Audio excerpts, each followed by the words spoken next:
You're listening to the How to Talk to Girls podcast, where you'll learn step-by-step how to meet and seduce beautiful women, whether you're looking for one night of fun, a week-long fling, or a long-term relationship.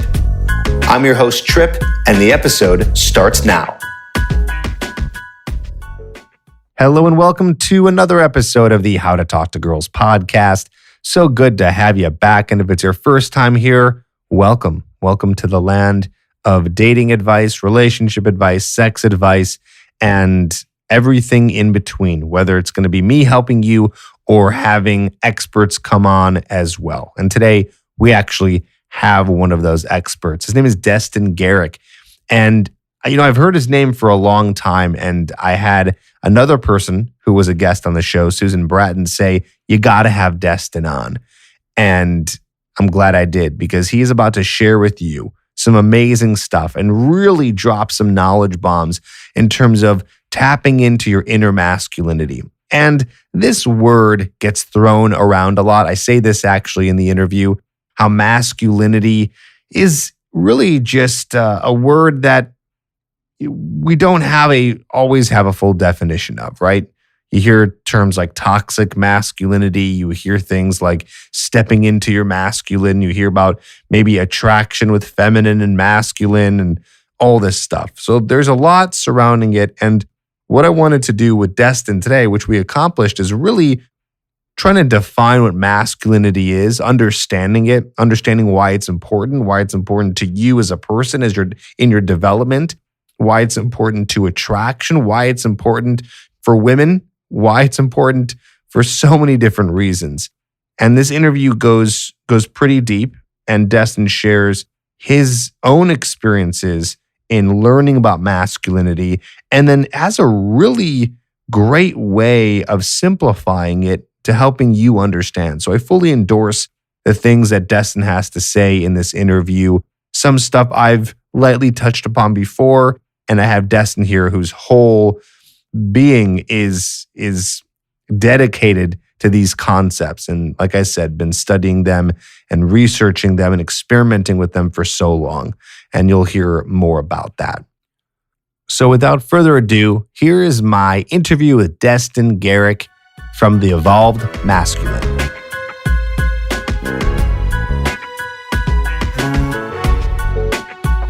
Hey, Destin, it's great to have you here today. How you doing? Fantastic. Good to be here with you, Trip. Yes, awesome. So you talk a lot about masculinity. I mean, your book is called The Evolved Masculine. That's even the name of your website too, isn't it? It is. Yeah, my entire brand is built around The Evolved Masculine. So where did you come up with this stuff? Where did you learn from? Why should guys listen to you? What have you been doing for your life where you got so into this and you've learned so much about this and become an expert in it? Yeah, it's a great question. This has many ways has defined my life. Simple explanation to the best I can do. I grew up in a rather volatile household with my mother and father being in an extremely toxic dynamic between the two of them. Fast forward a bit, in high school, my girlfriend at the time was raped on her 15th birthday just before we met. I was the first person she told, and I was 16 and not emotionally equipped to handle it. We ended up being together for the next few years, and I took on a message that was pretty problematic as a boy becoming a man, to take on the message that men, masculinity, and especially men's sexuality are dangerous, not to be trusted, and inherently harmful. But I took that in very deeply over the next 10 years. And finally, in my late 20s, I started to recognize I think something is horribly out of balance inside of me. And I dedicated 2007, which is now 13 years ago, to actively explore my masculinity and what it means to me to be a man in this world. And when I dove in so intensely, I had no idea that doing so was going to upend my life in so many ways, radically transform my very notion of who I am and my experience of the world. But what I thought was initially just this weird thing that I needed to do because of the ways in which I was messed up, turns out a lot of men today really struggle with their relationship to what it means to be a man, especially a good man in 2020. And what is this thing called masculinity, and how do I form a healthy relationship to it? And so it's become a major foundation of the work that I bring forward to the world. So when guys come to you and they need help, what are they saying to you? What are their questions? What are their problems? What are their issues? Well, a lot of it's like, I don't even know who I'm supposed to be anymore. I just feel like there's all these conflicting messages of, I'm supposed to be the one who goes for it and makes it happen, but then at the same time, wait, I don't want to come across as the creep. And I feel like there are these examples all the time in the media these days of what I'm not supposed to do or what not to be. Okay, well then, what am I supposed to be? How am I supposed to be? A lot of confusion.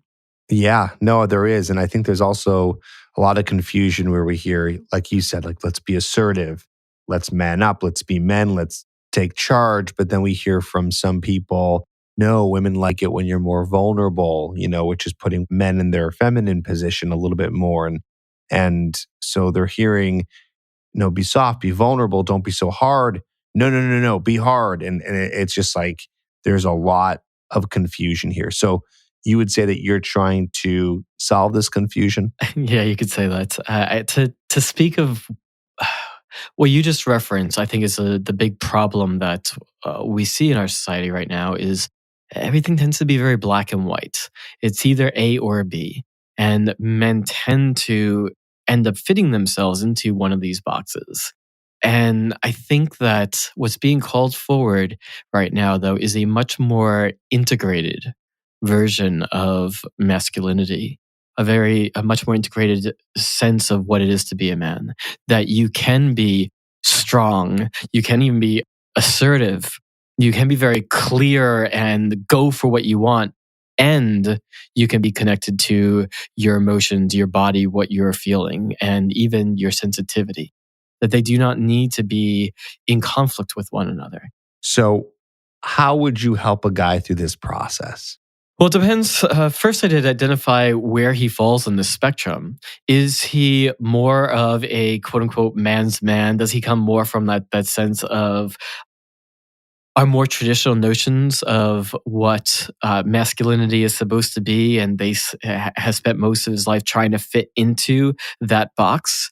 In which case, his work is probably more about integrating his healthy feminine, allowing himself to feel, allowing himself to even know what he's feeling and how to have healthier ways of expressing that. Or is he a man who has eschewed those aspects of traditional masculinity, has been like, no, I don't want to be that, sees it as a problem in X, Y, or Z way, sort of like I once did. And instead, it is very much in his feeling sense, but quite simply has created a certain disconnect from his own masculinity. In which case, that's where the work is. How do we dive into that and strengthen his core, strengthen his solidity, his groundedness, his internal validation, his sense of who he is, his truth, his power, his ability and willingness to go for what he wants and get it? I think we throw around the words feminine and masculine a lot. So I want to take a step back. Everything you're saying is very interesting. I want to hear more about what or how you define masculine and feminine. Like, what are these words? What does this even mean? Yeah, great questions. If you look up a dictionary definition, I think you're going to see where the root of some of these problems come from. According to the dictionary, masculinity is that, attributes or that which is of men, and femininity, that which is of women. And I think that that's where some of our root problems come from. That I take more of an influence from different Eastern and esoteric perspectives that look at masculine and feminine as these energies that permeate the universe. These are energies that exist within every single one of us, within you, within me, within the listener right now, is the capacity to pull from any of these masculine energies, which I'll define in a moment, or any of these feminine energies. And that, yes, we both are our biology, as well as our environment can help steer us to express or pull from one of these energies more than the other. But there's no single person who lives 100% in one of these energies or the other, nor do I think it is useful to try to do so. So, masculine, linear, mental or intellectual, driving, leading, single minded, potency, assertive. Feminine, it would be receptive, nonlinear, can go anywhere in any moment, intuitive, body based, felt sense. So these are qualities that exist in all of us. We have that capacity, and chances are there are sets of those that come easier for you than the other. And I'm really of the vantage point that we're really being called to be more integrated, to find like which are these aspects here that are more challenging for you to sink into and build that capacity. And it doesn't need to be at the expense of the other. You can explore these more quote unquote feminine energies, not only in a way that doesn't diminish your masculinity, but that can actually help you understand and know your masculinity more fully as a result, simply via contrast, as well as help give you a deeper insight and understanding into the woman or women in your life. How do you relate this all to attraction? Right? So how do we take some of these concepts that you just described, masculine and feminine, and talk about attraction? Because I know that comes up a lot. Well, it comes up a lot on this podcast. It comes up a lot on other places on the internet, talking about masculinity and femininity being two opposites that attract each other. And I want to talk a little bit about that, and then I want you to help us with what's the fine line between tapping into, let's say, your feminine side, but how much can you do that with still being able to attract a woman and things like that? Does that make sense? Yeah, great question. I tend to think that the way this is spoken about is often incomplete. You're speaking of what's often referred to as polarity, the polarity of how masculine and feminine, as these energies, are opposite sides of a pole or a spectrum. And just like north and south ends of a magnet, they can attract one another. But there's also energetic resonance. And both of these play a role in how to talk to girls, in creating attraction and developing connection. Resonance tends to create comfort and safety, whereas polarity tends to create that heat and desire. Both of these are necessary to create real attraction. They're both necessary. Men have a tendency to focus too much on one or too much on the other. So either they're just trying to figure out, how do I get in her pants? How do I spark her desire or get her to let me, kiss her, have my way with her, what have you? In which case, he's often forgetting or not keeping in mind how big of a deal, how massive of a deal a sense of safety, both physical safety and emotional safety, is for women, and how it tends to be a much higher priority, much more front of mind than it is for most men. Or he's flipped onto that side. All of his attention is he wants to make sure that she's comfortable. He doesn't come across as a creep, that he doesn't come across as one of those guys, quote unquote. And it's just that she's comfortable, she feels safe. And in so doing, he has killed all attraction. He's sexually neutered the situation. That's a really funny way of putting it. Sexually neutered. Okay. Yeah. I mean, it's not even just a situation. He starts with sexually neutering himself. He does so by cutting off his own sexuality, repressing it, which really is rooted in a certain kind of shame, ultimately. Whether he wants to think of it as such or not, there's this fear that there's something inherently wrong, problematic, harmful with his sexuality and or desire. Where I was actively testing all of this, testing, and understanding what was going on and finding some real real solutions here. I've come to think of it as quote unquote the magic formula for unlocking sexual abundance, whatever you prefer, that finding that right balance of creating safety and creating desire and turn on. And this really is a certain play of your masculine and feminine energies. Working with these certain aspects of your feminine to create a resonance, a compassion, a feeling of empathy and understanding between the two of you, and working with your masculinity to be able to both lead the situation, create a sense of a safe container, a feeling of being held within that, as well as that polarity, that spark, and allowing her to feel your sexual turn on and sexual desire without making her responsible for your sexual turn on and desire. Does that make sense? Yeah, I think it makes sense. I'm curious to know what this all looks like in the real world. So, meaning this idea, tell me if I have this correctly. You're saying there's a balance between you not cutting off your sexuality and being somewhat maybe assertive or being in your kind of sexual energy. And then the other part is you want to make her feel safe. So, and if you're two in one and not in the other, it can cause an issue, right? So if you are playing it too safe, there's not going to be any sexuality in the interaction, and it's really not going to formulate into desire, chemistry, or attraction. And if you're the other way, you might be so assertive that it could turn into aggressive and it can make a woman not feel safe. Do I have this right so far? Yes, I want to add to it. Please. Actually, I'd like to give a little take-home exercise that our listeners can play with today. Yeah? Yeah, let's do it. So, as men, we're often given the message that if you are turned on, that you've got to either do something with that turn on. I need to figure out how to screw this woman. I don't know what language I can use on this podcast. Anything you'd like. Yeah, great.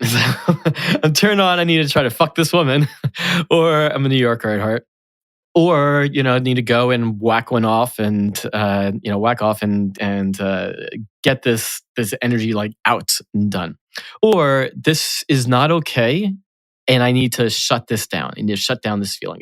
It's not acceptable. It's not okay. But there really is a third way, which is learning to simply be in your desire, to be in the turn on, and simply feel it. Feel it in your system. So this is the practice. Simply over the next 24 hours, bring your awareness into your pelvis, into your groin, cock your balls, and just notice any sensation that you're feeling there. You could even do that right now. Just notice anything that you're feeling. And maybe you don't feel much at all. And maybe you feel a little like tingling sensation or pressure or electrical charge or anything at all. And as you're going about your day, just regularly check in to what you're feeling. Now, throughout the day, perhaps there's some woman who walks by or you're talking to or a barista or whatever, who you feel that little turn on your system. You notice yourself feeling attracted to them. Check in. Just bring your awareness down to your groin. And what do you notice? What do you feel in your body there? And simply allow yourself to notice and feel whatever you are feeling. You're building the capacity to A, notice what you're feeling, and B, to simply allow yourself to be with it. Maybe you're in a more heavily turned on state. Great. Practice not needing to do anything with it and not needing to make the feeling go away, but instead appreciating that sense of the feeling in your body and to allow yourself to notice what you are feeling in your body and where you are feeling it and simply be with it. You're learning to hold sensation in your system. That alone can be very powerful. So this is part of what I mean that allows her to feel safer with your sexual desire, is that she no longer needs to feel like she is somehow responsible for your desire. She does not need to do anything with it. You're honoring and respecting her autonomy within this, but you're not denying your own feeling, your own turn on. Does that make sense? It does. It does. So you're saying that's how you kind of step into the more sexual part of it. Yeah, which is a key part of it. A lot of poor role models when it comes to sexual expression amongst men. Like when I say the words like healthy, empowered, masculine sexual expression, a lot of folks just kind of look at me blankly. Like, what does that even mean? We seem to have examples every day of what not to do and what not to be. And this is one of the things that really drove me to, well, particularly to write the book, but to build this whole model of what I call the evolved masculine in the first place, is that we need more than simply examples of what not to do or be, but also something that can inspire us, that we can aspire towards. And with all this being said, how do we create the balance? Of what? Creating the balance between these two sides of creating safety, but still being in our desire or sexuality, so to speak. Well, like I said, first recognize which one tends to be more of your go-to. Do you tend to focus more on how do I get in her pants? Or do you tend to focus more on how do I make sure that she feels safe and comfortable in my presence? Then bring your attention into developing the other part within yourself. Develop the other capacity. So if you tend to focus on, you want to make sure that she feels comfortable and that she feels safe, how are you with your own desire? How are you with a woman really feeling and sensing that you sexually desire her? Are you comfortable in that? Are you comfortable feeling that desire within you and just being with the feeling of that desire? Are you comfortable overtly expressing that desire? Cool. Great. Maybe you're on the other side and you express that desire left and right. How much do you keep in mind? How much do you recognize and understand the depth to which her feeling of physical and emotional safety, the importance that holds for her? And what would you change by keeping that front in mind as you engage with her? Got it. Got it. Damn, powerful stuff. Powerful stuff. Many years of thinking about this and testing this and working with people on it and talking and listening to women around it. Yeah. No, and you made it so simplified too, which is really good, Yeah. No, I'm just thinking, I think it'd be good for maybe you to explain also, because we didn't really tap into this. And some guys get it, but I don't think every guy really does. You talked about safety. Mm. What does that mean? Why does a woman need to feel safe? What kind of safety are you talking about? What is important about that? Yeah, I wrote about this fairly extensively within my book as well. That one, keep in mind, most women are smaller in height and weight and strength than most men. And they have to move through this world in which the objects of their attraction, men, are bigger and stronger than them. That any time they get into a potentially romantic or sexual situation with somebody, that person is likely could overpower them in a moment. They go into the situation knowing that even though you may know that you would never harm her, you murder her, on some level she knows that if you wanted to, you could. I see. And there wouldn't be a Yeah. whole lot that she could do to stop you. Yeah. Really let that sink in. And so there's a level of trust that requires to even go into that private or intimate space with you or to be alone with you. I'll put on top of that, particularly since the catalyst of the Me Too movement almost 2.5 years ago, we've really been coming to terms with the degree of sexual trauma that exists within our culture. that when you are engaging with this woman that you may just be meeting, you have no idea what she has in her history. And so when you go to speak to her, engage with her, however she's reacting or responding to you, a good chunk of it doesn't have anything to do with you. She's coming in with her own history. And any and every interaction that she's had with men before you can play a role in how she's responding to you. So then there's emotional safety.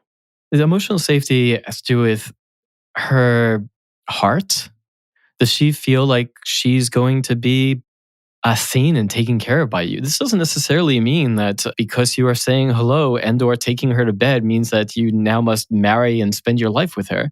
You can absolutely have a woman feel incredibly held and her heart feels safe, even if it's just for a night, and still leave her in a place where she feels better for the experience than had she not had it. The emotional safety is also rooted in her wondering, like, how are you going to think of her? She may be wondering, if she goes home with you, are you going to think less of her? Are you going to think that she's a slut? What are her friends going to think? What is she going to think about herself for having engaged with you in this way? So all of these things can end up going on inside of a woman that are very different from the crap that we deal with inside of us as men. And having that deeper understanding of her emotional journey and the various things that may be coming up inside of her can allow you to create more of a space for her that she can relax into, where she knows where she can feel that she's not being judged and will not be judged, that she is fully seen and accepted for who she is and how she is, that you hold her autonomy, her bodily autonomy, sexual autonomy, her ability to make choices of yes or no as sacrosanct, as first and foremost. And within that, creating the conditions that she wants to say yes to, but she could say no, and you would honor that. Right. I'm really glad you explained it like that, because I feel like a lot of guys, it's hard to relate, right? You don't know. You only think and feel what you think and feel. So it's really hard to understand what a woman is thinking and feeling. Yeah. So it's good to understand that. Yeah, absolutely. Well, I think that it starts by wanting to understand. You know, this sometimes men can, and of course women have their own issues, don't get me wrong, but men can get locked into, especially if they have challenges with women, they can get locked into our issues, the challenges that he's having, his own insecurities, the things that are difficult for him, or the things that seem so easy for her or for women. And sure, there are things that are easier for women and things that are easier for men, and each have their own sets of problems or challenges. But I think that the part of creating that feeling of deeper safety is having that empathy, that compassion, that understanding of trying to understand, okay, what is her world? How does she experience life? And with that, how is she going to experience you? Exactly. And it's good to understand. And a lot of guys don't understand themselves. It's good to understand yourself. It's good to understand women. And then you can be able to kind of throw it all together and make sense of it. So your interactions can be drastically different than whatever was happening. You know, what I think, Destin, is a lot of guys who listen to this podcast, and this is a generalization, but I've talked to many of the guys who listen to the podcast. And the commonality I see, and this is something that I struggled with when I was first learning about women and masculinity and sexuality and things like that. This struggle is really not being able to tap into the masculine part of them that is about being more assertive and feeling your sexuality and kind of using the exercise that you talked about and really feeling all those things inside of your body and not judging yourself for it, being okay with it and being able to explore it with someone else that's in front of you. I think a lot of guys, in a weird way, castrate themselves. Absolutely. You say neutered, castrate, whatever, same idea, right? Same idea, yeah. They do that to themselves because they fear the judgment from the woman. What's the judgment? Well, it could be anything, but then what's the result of a judgment or rejection. And that's where guys kind of fear that rejection. And so they don't want to put themselves out there too much. And then guys struggle with getting in the friend zone and being virgins very late in their life and things like that they struggle with mentally. So I feel like a lot of guys listening are kind of having that issue, which I'm glad we covered. Yeah, so you bring up some really important points that this can be a little bit of a paradox, but what can come up that you were speaking to, Trip, is what I think of as external validation. When men are looking for their sense of being a man, their sense of being enough, their sense of being valid as a human being from her, whoever she is, from the woman, that if they'll just get her attention, her kiss, her sex, her approval, that then I am okay. And when you're running from that place, again, whether it's consciously or unconsciously, you're already off on the wrong foot. And also, when you're moving from that place, you're also far less likely to get the result that you're wanting to in the first place. And so the practice, and this is not a single snap your fingers and it's done thing. This is a cultivation, is to build up that internal validation, that sense of my sense of self comes from within. No one can give it to me. Nobody can take it away from me. I know my value. I know who I am. It is mine. That is a game changer. And that, quite honestly, is also extraordinarily attractive. So that, of course, begs the question of, okay, so how? How do you do that? Well, a big part of it, honestly, I think it can be rooted outside of your relationships with women as well. Like, who are you when you're not engaging, when you're not trying to figure out how to talk to girls? What are the things that are important to you? Where do you excel? Whether in particular things or just in who you are in life, and how do you strengthen those aspects of yourself that you are proud of? Strengthen who you are in the world. And honestly, I think it's extremely valuable for men to really clarify and deepen a sense of your own purpose, like why you're here in this life and what you're doing with your life. Have something that's really important to you that you can devote yourself and your energies to, that you can feel good about and proud of. When you hold those things, any single woman's response to you becomes less of a determinant of who you are. You find that value elsewhere, so you can show up more whole in how you are engaging with a particular woman in front of you. And she'll tend to respond much more positively anyway as a result. Yeah, it's a win-win-win there. And yeah, this is what we as guys have a lot of trouble with the whole validation thing. And like you said, it's not overnight. It takes a lot of time. I mean, you're really changing your psychology, when you're trying to maneuver with that kind of stuff. So it takes time, but it's worth it. It's incredibly worth it. So here's the thing. Time is going to keep passing no matter what. No matter what, you're doing things with your time. No matter what, you are growing in some direction or devolving in some direction with your life. So one of the core parts that I express actually in the first of the 4 major parts of my book is self as creator. So this is really about deeply owning your capacity to create who you are in the world. And by this, I don't mean, the 3 tricks that you can implement tonight to be the man you always wish to be, but rather to crystallize a vision of the man that you really yearn to be or become, what's really possible within you. And to crystallize a vision that's so powerful for you, so inspiring for you, that it will keep you moving in this direction. You can fall off the wagon, so to speak. You can get distracted, but it will act as a beacon for you to continuously turn back towards so that you can keep moving in that direction. Day by day, week by week, month, year by year, decade by decade. Who is the man that you are becoming? Get clear on that and simply turn your nose in that direction and walk. If you keep walking, you'll get closer and closer to becoming him. Period. I love it. Destin, that was fantastic. Well said. And I want now to give the opportunity for guys who are connecting with you and really liking what you have to say here for you to talk about what they can do to contact you if they want to work with you. Maybe it's your book, maybe it's personal coaching. Where can they get a hold of you or your information for more? Yeah. So first off, I highly recommend the book. It is the culmination of 20 years of work. So it's evolvedmasculinebook.com.